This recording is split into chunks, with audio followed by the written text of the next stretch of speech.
বলিউডের ভাইজান খ্যাত তারকা সালমান খানকে আগামী দিনে বলিউড নির্মাতা অপূর্ব লাখিয়ার চলচ্চিত্রে অভিনয় করতে দেখা যাবে।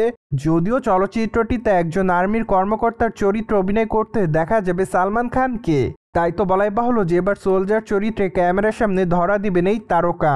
তার জন্য অবশ্য তার ফিগারের অনেকটা পরিবর্তনের দরকার। ঠিক এজন্য সালমান খান জিমে ব্যস্ত সময়ও পার করছে। পাশাপাশি বর্তমানে এক ঘনিষ্ঠ সূত্রের মাধ্যমে জানা যাচ্ছে যে বলিউডের নির্মাতা অপূর্ব লাখিয়ার আসন্ন চলচ্চিত্রে বলিউডের ভাইজানকে সিক্স প্যাকে দেখানো হবে। তাই তো বলাই বাহুল্য যে সালমান খান বর্তমানে নিজের ওজন কমানোর জন্য ডায়েটে রয়েছেন। পাশাপাশি অবশ্য সিক্স প্যাক বানানোর জন্য নিজেকে নতুনভাবে তৈরি করছেন তিনি। তাই তো বলাই বাহুল্য যে তার আসন্ন চলচ্চিত্রের জন্য সম্প্রতি সময় সালমান খান একটু বেশি সময় জিমে ব্যয় করছে। তা তো অবশ্য করতেই হবে, কেননা চলচ্চিত্রের পর্দায় যেহেতু একজন সোলজারের চরিত্র অভিনয় করতে দেখা যাবে বলিউডের ভাইজান খ্যাত তারকা সালমান খানকে, তাই তো চলচ্চিত্রের পর্দায় নির্মাতারা তার মেদ সহ ফিগার দর্শকদের মধ্যে উপস্থাপন করতে চায় না, যার প্রেক্ষাপটে সালমান খান বর্তমানে নিজের মেদ কমানোর জন্য চেষ্টায় রয়েছে।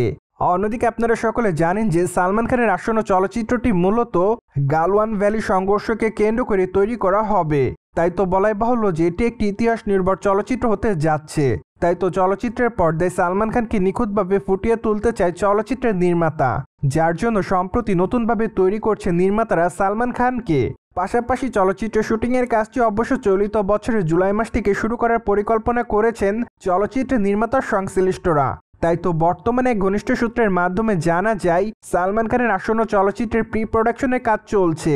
পাশাপাশি খুবই শীঘ্রই চলচ্চিত্রের নির্মাতারা জানাবেন যে চলচ্চিত্রটি তার কোন কোন তারকাকে অভিনয় করতে দেখা যাবে, এমনকি কবে চলচ্চিত্রটি মুক্তি পেতে পারে।